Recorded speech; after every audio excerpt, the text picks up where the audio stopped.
இந்த வார சந்தையில் நாம் என்னென்ன பர்ச்சேஸ் பண்ணியிருக்கோன்ட்டு பார்க்கலாங்களா? இங்கே பாருங்கள், இவ்வளோ திங்ஸ் வாங்கிட்டு வந்திருக்குங்க. இந்த வாரம் செலவு வந்து 350 கிட்ட ஆகிடுச்சிங்க.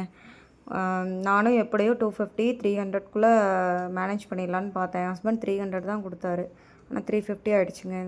இது பார்த்திங்கன்னா வெங்காயம் 1 கிலோ தான் வாங்கினேன் 20 ரூபாய்க்கு, உருளைக்கிழங்கு 20 ரூபா, கத்திரிக்காய் 20 ருபீஸ். அதுக்கப்புறம் பழம் வந்துட்டு 80 ரூபா சொன்னாங்க. 14 பழம் இருந்தது. இந்த க்ரீன் கலர் பழம் ஃப்ரீயாக கொடுத்தாங்க. 80 ரூபாய்க்கு வாங்கினேங்க.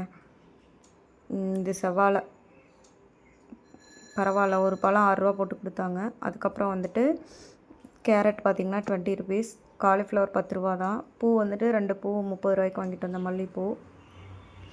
பூண்டு வந்துட்டு 30 ருபீஸுங்க, 1/4 கிலோ இருக்கும்.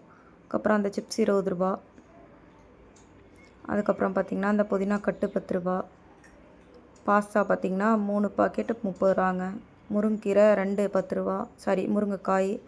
அதுக்கப்புறம் வாழைப்பூ 10 ரூபா, அவ்வளோதாங்க. தக்காளி வந்துட்டு கிலோ 20 ரூபா சொன்னாங்க. அதில் 1 கிலோ வாங்கிட்டு அவ்வளோதாங்க பர்ச்சேஸ் பண்ணேன். மொத்தமாக பார்த்திங்கன்னா 340க்கு மேலே ஆகிடுச்சிங்க. எப்படியோ இந்த தடவை கொஞ்சம் செலவு ஓவர் ஆகிடுச்சு. ஸோ நெக்ஸ்ட் டைம் வந்துட்டு பார்த்து செலவை கண்ட்ரோல் பண்ணலான்னு நினைக்கிறேன். ஆனால் வந்துட்டு ப்ரொவிஷனில் எதுவுமே, காய்கறிலையும் எதுவுமே கம்மி பண்ண முடியாதுங்க.